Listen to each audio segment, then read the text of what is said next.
What's happening, guys? Welcome back to the channel. Today, I have a very special guest, Kevin, coming on the channel. And Kevin was able to take course careers and land a tech sales job in a pretty short period of time. We're going to talk about Kevin's backstory, and we're going to talk about, how he discovered tech sales, how he, landed the job, and his tips for how you can land a job as well. So, Kevin, thank you so much for coming on the channel. I appreciate it. Thank you for having me. I appreciate it. Awesome. Okay, so I like to tell this in, story format, kind of going back to the beginning before the tech sales even happened. Maybe you didn't even know tech sales existed, Mhm. back in that time, right? So tell me, before you're doing tech sales, what careers were you working? What's your educational background? And also if you want to share any personal stuff as well, just kind of like your personal life too. Yeah, will do. So yeah, I when I graduated high school, I didn't really know what I wanted to do, but I kind of knew I didn't see college in my future. Just primarily because I knew my parents and we had never thought about that, so we never saved up any kind of money for that or anything. But it was more so because I always looked at my parents as kind of the models of what could be done. And granted, it was a different time, but I still kind of looked to that. And so for me, my dad, he was right out of high school, he was in the Marine Corps, served for 13 years, goes out of the Marine Corps, goes straight to the post office, starts off as a janitor. And by the time he retired, he was the head like engineer there, like fixing the big machines. Hmm. And all that was from me. And I would ask him about that. I said, how did you move up and stuff? And he said, I just found out what I needed to know to get to next level job. And then I learned that and then got that job. And then once I was at that job, I learned more. And so he stayed at the post office his whole career. And my mom was complete opposite. She started out as, I believe, a receptionist at a company, and she kind of like leapfrogged. So she would start as a receptionist, then she might be like an assistant, then she might be an executive assistant, and she worked her way up to where by the time she retired, she was the HR director for a really big company. So I had both of these models of people who had no college degree, and one through pure experience and one through experience with the intent of like learning the thing I need to learn to get to the next level. And so that was kind of my role model. So for me, and because I didn't know what I wanted to do, I didn't want to just waste time and money in college just, for no reason. So I just kind of started working right out of high school. And at first, obviously, they were, regular, like, kind of jobs you'd expect, like pizza delivery and all that kind of stuff. But one of my early jobs was like customer service. And then kind of like early 20s, I worked at this really small notary company, mobile notary company, where they find notaries for different signings. And the two guys that ran it, that owned it, really took a liking to me. And so they kind of encouraged me to go get a notary license so I could make some extra money doing that on the side. And because it was such a small company, we had a person that was in charge of accounts payable, receivable, and payroll. And she was about to be leaving on maternity leave in a couple months. And so rather than hiring an outside person, they said, Kevin seems to be a fast learner. Do you think you could teach Kevin how to do what you do while you're gone? And so she did. And that's how I kind of fell into accounting. No degree or training, just on the job kind of learning.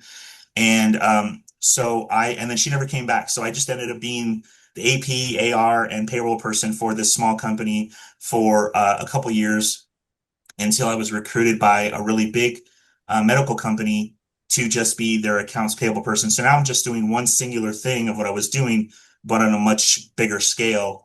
And so I got to kind of see, okay, I went from like a small, kind of very independent mom and pop company to now I'm working for a really big company and getting to kind of see the differences and kind of feel what I like and what I don't like. By the way, guys, if you're wondering what, SDR, BDR, tech sales, software sales, et cetera, any of those things is, and you're curious about, what it is, how much it pays, what you'd be doing on a day-to-day basis, and how to get into it, there's a free training down in the description and the pinned comment below. So check that out.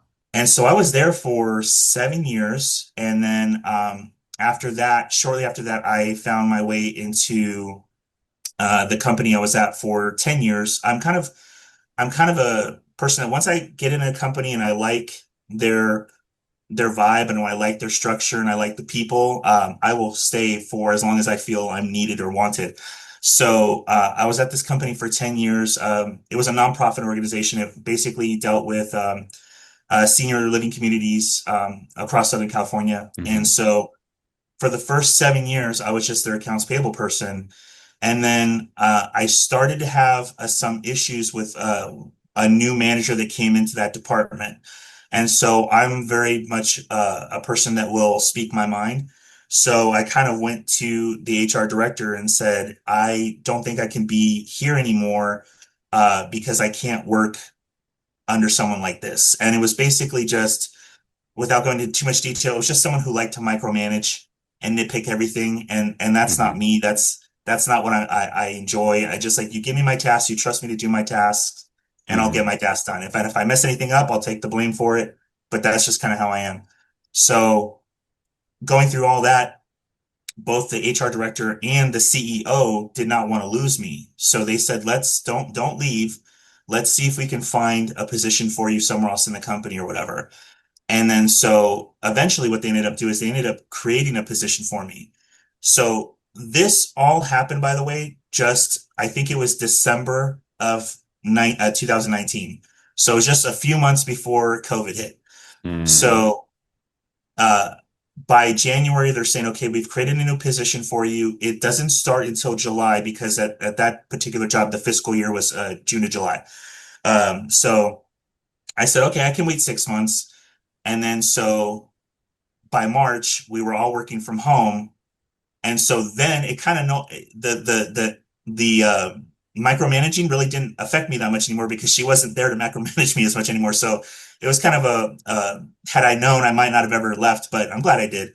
And so starting July for the next 3 years, so I was there a total of 10 years. For the next 3 years, I was their recruiting and retention coordinator. So like I said, because we had multiple communities, it was a large variety of different jobs that I would be either recruiting for or with new people who had just started, kind of touching base with them on their first month, their second month, third month, making sure they felt like they were getting the training they needed, making sure they were getting any issues addressed by their superior or whoever, and kind of just doing that. So I was recruiting for anything from like nurses to servers, kitchen staff, administrative positions, all types of positions. So it was a really good like kind of learning experience for me. And one of the reasons why they had kind of decided that this would be a good position for me is because they said, we know you're really good with numbers and we know you're like that, but we can also tell you seem to be more of a people person and you have no real engagement with people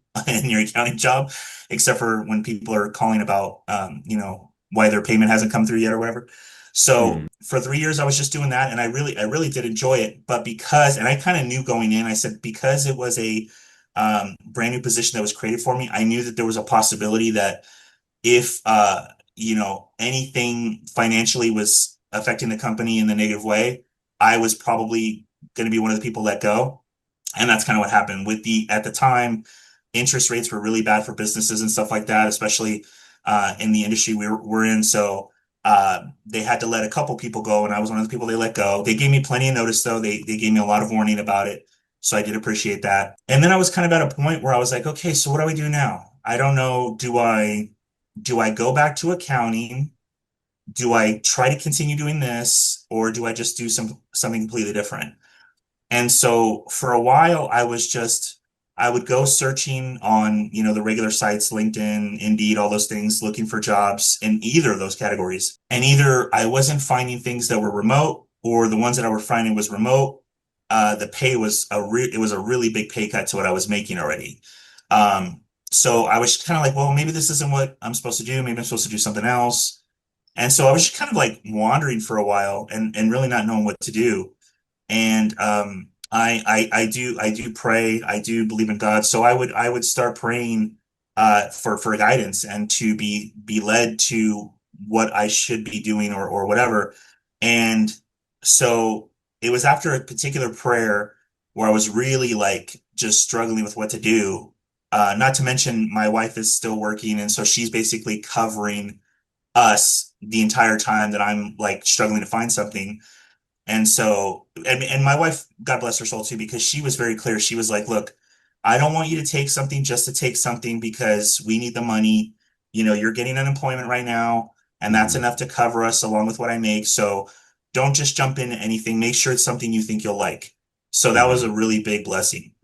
So after that was said, and I had this prayer, I'm on YouTube and I see a video from Myron Golden, and some people know him, but he's a black entrepreneur, and he often talks about business and the Bible, and he kind of mixes them together Hmm. in ways that really make sense. And so he was kind of talking about how a lot of the most successful entrepreneurs or business people in the world started out or in some way, shape, or form have sales experience. And so I was like, okay, that's interesting. And then I kind of put it in the back of my head and I didn't think much about it. So then I just started saying, okay, well, let me go look for schools where I could maybe finish in a kind of quick amount of time, get a certificate or something that can then propel me to get a remote job, because that was one of my main things, is because I had been remote for 3 years prior. So I was like, I don't want to go back to an office. So I wanted something that was remote and something that paid at least what I was making, if not more. That I didn't have a high bar really. And it was not like I was making six figures where I was working. So I just wanted that. That was my main thing. Hmm. And so it was either like coding in some way, shape, or form, like, front end development or back end development, um, or tech sales. And so what happened is I had originally gotten interested in coding because I was like, well, I'm a creative person. I like to be creative. That might be a cool thing to do, like, And so I found a course from another company, but while I was researching it, I was doing my due diligence. I was going on all these different videos, looking at people reviewing different schools, different certificates, saw some of your videos about certain places. Hmm. And so I was like, okay, well, I see some people talking about this one coding place. Let me go try this. And while I'm sure if you're either already like just a savant when it comes to coding, or if it comes really naturally to you, or anything like that, I would imagine that for most people who get into coding, I would imagine it takes a bit of time to get to a point where you actually feel like you're able to use your creativity. Because at first it just feels like I'm just doing the same thing over and over, just trying to make this thing look this way. So I started that, and sadly, when I say sadly, only because I hate not finishing things I start, but I did quit that one about halfway through, mainly because we had gotten to an assignment and I was having trouble completing the assignment. So I would reach out to them and say, hey, um, I need assistance with this. I need assistance with this. And the responses I got back were very short and not helpful at all. So after about three attempts to get help with just completing this one assignment that was supposed on their timeline was supposed to take me 2 days to do, we were now at like over a week. And I'm like, okay. So I got just frustrated. I said, you know what? I'm done. And Hmm. I was hesitant to tell my wife because I was like, she knows I spent money on this thing, and here we go. And then in the process of finding this, I found a lot of people when I would search videos for, certificates and stuff like that, remote jobs. A lot of ones came up for tech sales and course careers. And I said, okay, why do I keep seeing this pop up? I'm not searching for this. Why does this keep popping up? And all these people that are talking about make it sound like it's really great though. So again, I'm hearing tech, so I'm thinking, no, I'm done with tech.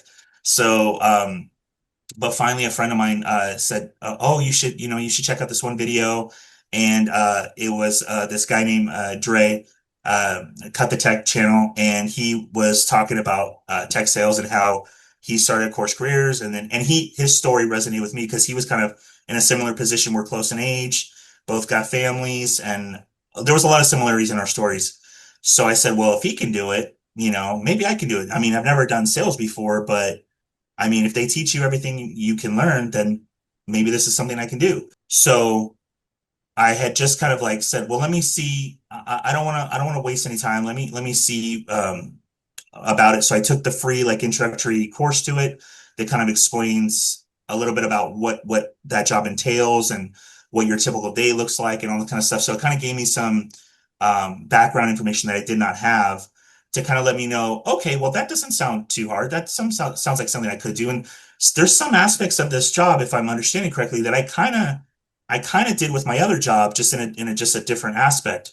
So I was like, okay, I think I can do this. And so I signed up right away. And then I saw, because I was so frustrated with the experience of the last class, I said, I want to make sure that if I ever feel like I'm stuck or I have a question or anything like that, that I have the help I need.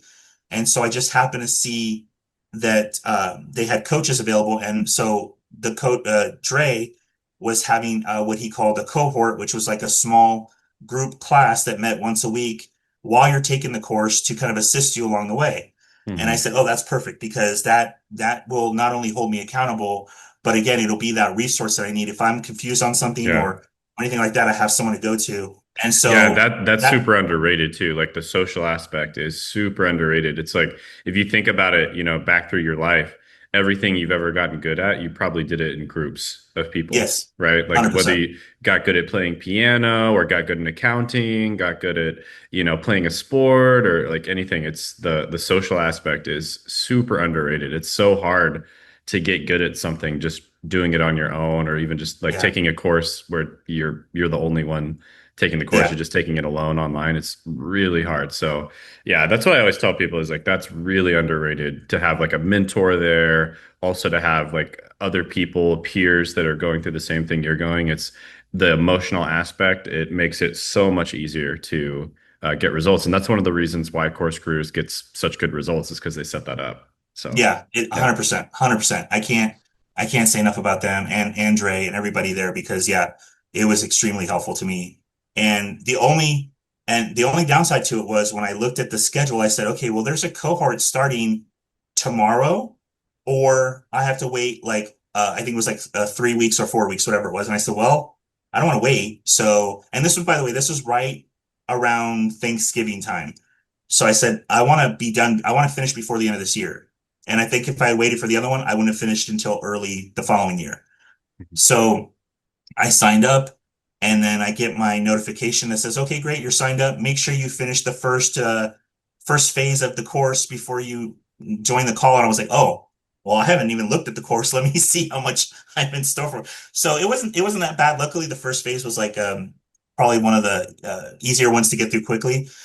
So I got through all that and showed up for the first cohort and was hooked right away. His approach, his especially with the mental, as far as like, why are you taking this course? What does it mean to you? What are you hoping to get out of it? All these things that, again, just referring back to the other class that I took, is just like there was none of that. It was just, and it was very much like you were saying, it was just you felt alone, and Mhm. so it was not it was totally different vibes with this one versus the other one.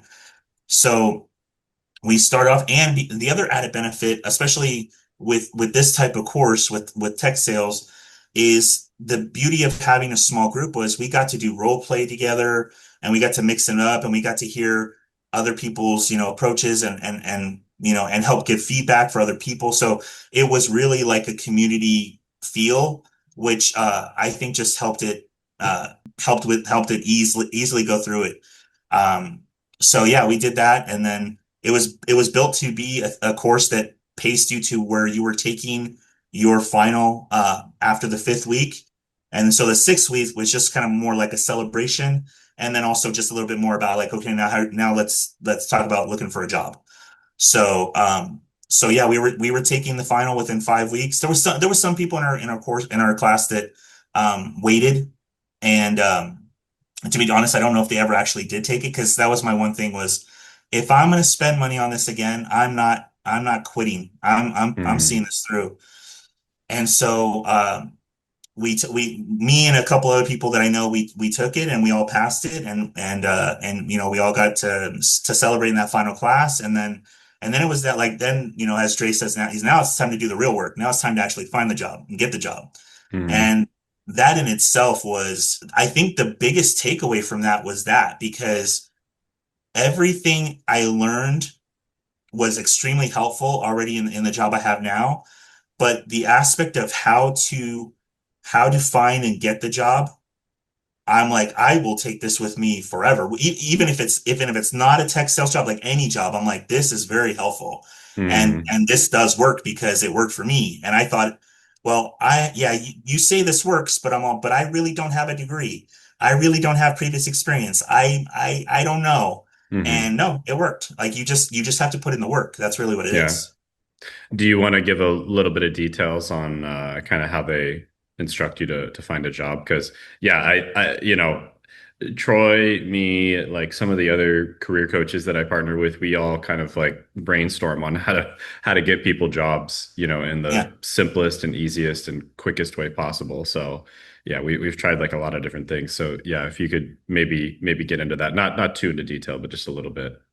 For me, it was a few things. One, it was tailoring your resume to the job you're going for, and within that, it was even more so not just what you're going for, but like for me personally, like I said, I didn't have any previous experience, but when we were going over the last job I had, which was recruiting and retention, and I'm saying, well, I did this and this and that. He's like, okay, so you searched for people, like, and you found people that would be a good fit. He's like, that's prospecting. Like he was putting it in terms Yes. that I could understand and make sense. He's like, Yeah. you're doing outreach. Okay, that's outreach, that's cold calling, whatever. So he's like, all these different things were making sense. He's like, we just need to reword it in a way that makes it Yeah. clear on your resume. And then and then aside from that, the only other thing I'll say that I felt was a really big helpful tip. So if anyone hears this and uses it, I hope it helps you too. Is don't apply like on LinkedIn or Indeed or anything like that. So if you see their post there that they're hiring, try to find try to go to their website and apply directly on their website. That was Hmm. another big thing that I felt was very helpful and helps stand out. And and I think follow up is really important too. Like follow up again, especially with tech sales. Dre was very big on in order to get the job, you kind of have to do the job to get the job. So you have to Hmm. Hmm. prospect, you have to look for companies that are your ideal companies you like to work for. Hmm. And then you have to reach out to them. That's sending them your resume, sending them your cover letter. And then you have to follow up. You have to call them up and Yeah. say, hey, just want to make sure my resume got in the right hands, blah, blah, blah. And so that's what I did. And so for I'm trying to think about how long it was because the only reason the timeline is a little off to me is because literally there was about a 1 month period where my wife had a bunch of this was like right between like a little bit before Christmas and then into mid January. They had she had a bunch of family from her she had a bunch of family come out and stay with us. And so every room people were sleeping in, including this room, which is my office. So I wasn't able to really access, searching for jobs during that month period. So I kind of finished the course, and then basically 3 days, I think, after I finished the course is when family started showing up.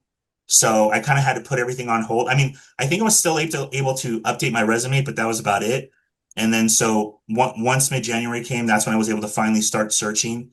And then so I started searching mid-January, and I think and Dre said this great thing too that really was helpful too. He said there's either two problems people run into. He's all if you're getting uh, if you're getting a lot of interviews but you're not like getting a lot of offers, there's something you're doing in the interviews that you need to work on, or you need to work on your presentation skills or whatever. So, but if you're not even getting interviews, he's all it's something about your resume. So Hmm. that was helpful to me because after the first 2 or 3 weeks, I hit him up, which was another reason why so glad I did the cohort because I had access to him whenever I needed to. I said, hey, I've sent at that point, I don't know how many I'd sent out, but I'd sent out quite a few resumes at that point, and not a single bite. So he said, okay, let's take a look at your resume, and we tweaked that. And then he said, you know what, while we're at it, let's take a look at your LinkedIn. And we looked at my LinkedIn. He's like, let's tweak this. And so we did a couple tweaks, and then after that, started resending out to different companies. And then I think within a week after doing that, I got my first interview. Awesome. I didn't get it because I bombed on something that I should have known better, which is just in case anyone ever gets this, don't fall for this trap. Like, tell us a little bit about yourself. And it doesn't have to be about your past jobs, just anything. Well, I literally fell into the trap. I was telling them about my personal life, and I was like, they don't want to hear. I mean, they don't want to hear that I was in baseball in high school, and they don't care about that Uh, stuff. So, I didn't make anything relevant to what I was doing, but I learned from that very quickly because I think that was the only interview I didn't. Yeah, that was the only interview I got one and done. got And it. then after that, like I said, I think I got 2 or 3 more interviews within the next couple weeks. and all of them went to 2 interviews, including the one I have, the job I got now. That actually ended up going to 3 interviews and uh, they wanted me to send them an email as if I was cold emailing them, basically. Like, they were basically like, you can pretend we are any company you want, whatever, it doesn't matter. Just pretend you're a company and you're trying to pitch our services to them. Hmm. So I kind of just did what the course taught me on how to structure, a cold email and wrote it out, and they really responded well to it. So I got the offer like maybe a week after that. Awesome. Awesome. So Yeah. how long after you finished the course were you able to get that first offer? So I got my offer mid March, but I didn't start. But I finished the course mid December, but I didn't start looking until mid January. So basically 2 months. Oh, wow. Okay. Yeah. Awesome. That's amazing. Yeah, and and especially in this economy, and I didn't want to interrupt you before, but um, you know, Troy, for instance, my business partner Troy, he on the website he says like software development, it's hard to get a job. Mhm.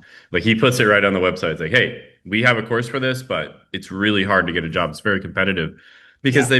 they've been advertising, software development very hard online now for over 10 years. And there Yeah. used to be a massive shortage, but now that they've advertised it so hard for over 10 years, there's really not anymore. Now, with that being said, if you're really good at software development, there's still a massive amount of demand.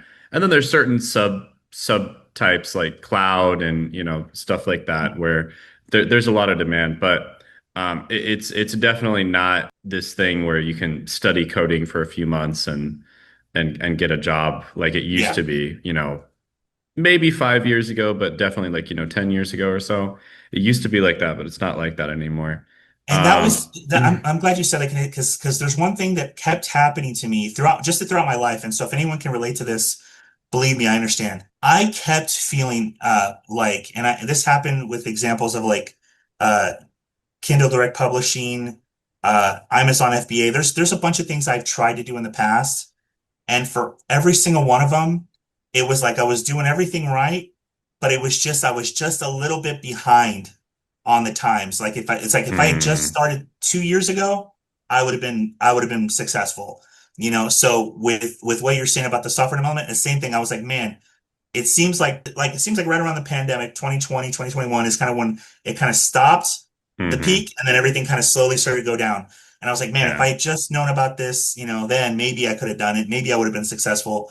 But yeah, it was like at that point, I was like, well, and so when it came to tech sales, I was just like, okay, well, sales has been around forever in some way, shape, or yeah. form. And and tech is continuously, growing. So I was like, this might not be Hmm. a good idea to think in long term. And I'm glad. Yeah. I actually just did a video. I love how you said has been around forever. I actually just did a video on careers that were really good in ancient Rome that are still good now. Oh yeah. So it's not out yet. We're editing it right Oh, now. okay. But yeah, I was really excited to make that video because it just kind of shows like there's certain careers that have been really good for thousands of years. They're probably going to be really good for thousands of years in the future. And then there's some careers that completely died, Yeah. and just like what was the reason this career, stayed around for a very long time, and what was the reason this career died in a couple hundred years? Yeah. And just kind of like breaking that down.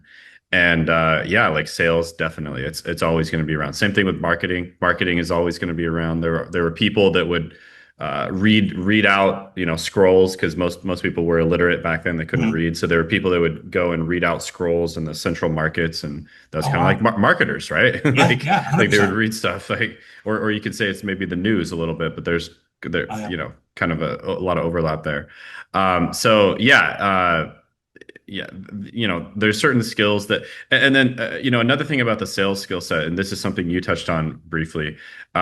Even if you end up not doing sales forever, the Mhm. skills you learn in sales are going to be useful no matter what you do in the future. So I don't think I've ever met someone who's like, you know what, I regret that sales job.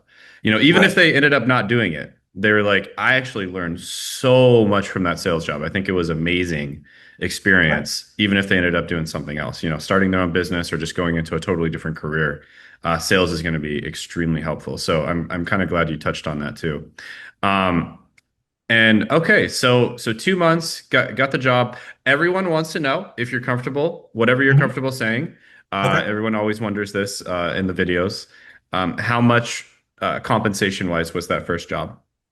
So yeah, I won't give specifics, but I'll give ranges. So my base pay was over 55, and with compensation or with commission and bonuses and stuff like that, it's supposed to be over 70. Got it. Got it. Yeah. Awesome. That's not bad for like a first job. No. Yeah, just getting your foot in Like the I door. said, the base alone was pretty much what I was making at my last job. So now you're taking that and and saying, but now I can actually get more than that though, like with commissions and stuff. I'm going, oh, okay, done. What tips do you have for people who are trying to land a tech sales job? Well, aside from the ones about actually the ones I already mentioned about like with your resume and following up and stuff like that, I would say be persistent, like really don't give up because trust me, I questioned it a couple times in the beginning when I was like, I'm not getting any responses and I'm doing everything that so I would just say, be persistent.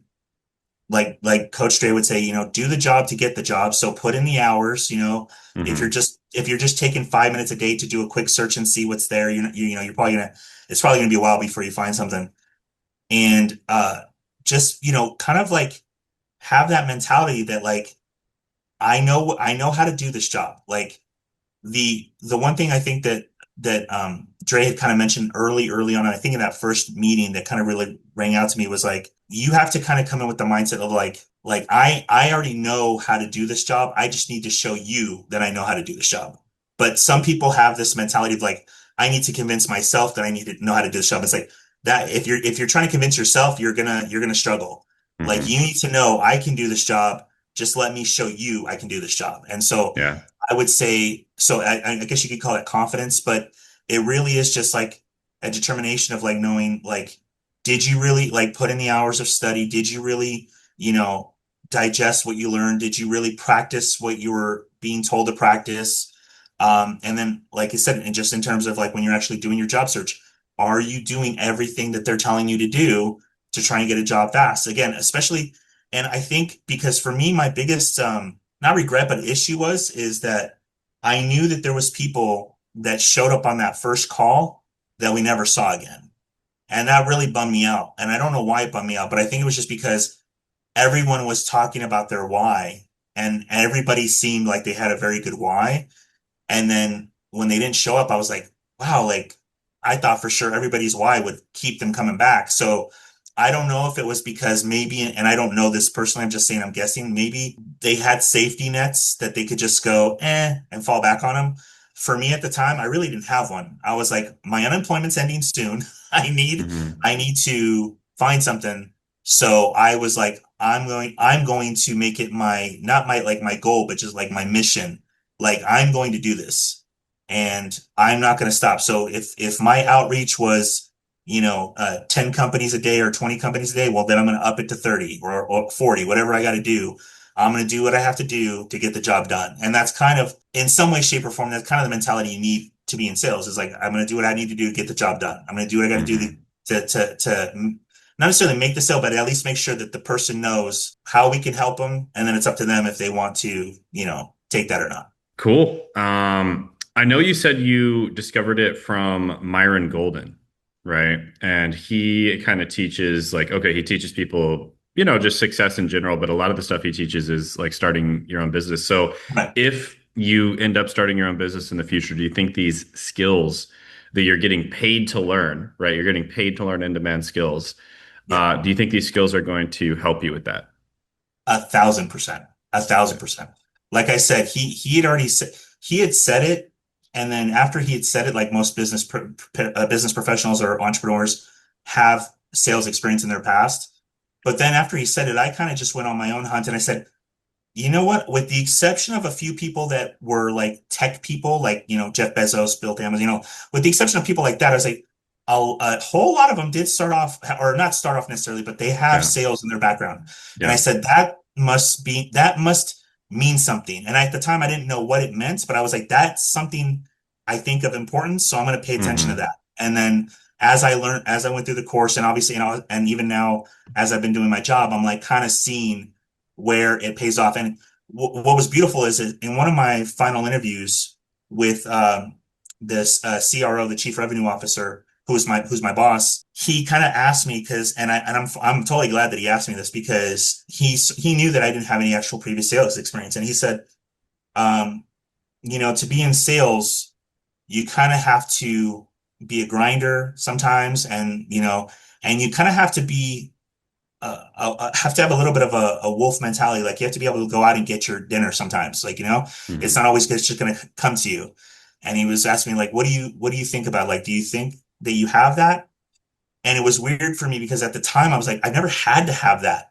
But because like you said, whether you did a great job or mediocre, nothing changed. Hmm. So I was like, I told him I was just immediately thinking about my dad and my mom and the way they came up. And I said, neither one of them could have done that if they didn't have that inside them. So I was like, if they have it, I have it. And I want to get a chance to not only show you, but prove it to myself that I have it too. And Awesome. and that's kind of what I think opened the door. I love that mindset. That's Yeah. amazing. That's awesome. Okay, cool. By the way, guys, free training down in the description in the pinned comment below. It'll teach you what tech sales is, kind of what is an SDR, what is a BDR, all these acronyms, we might have said during the interview, and also, what you can expect with it and how to get into it. So check out the free training down in the description in the pinned comment below. Awesome. Well, thank you so much for coming on the channel, Kevin. Really appreciate it. Super happy you were able to land a job with Course Careers in tech sales. And yeah, really love your background, really love your story. I think it's only up from here for you. So yeah, maybe we'll have you back on the channel here in a couple of years. We've had a lot of people that we've interviewed, and then a year later, 2 years later, they come back like, yeah, we're making six figures now. We're making that kind of thing. So it's always awesome to see the progression of people. So yeah, thanks for I coming on the love channel. that, and Appreciate it. I appreciate you having me, Shane. I really do appreciate it. And yeah, hopefully, yeah, like in a year or so, I'll be able to come back and say the exact same thing. Awesome.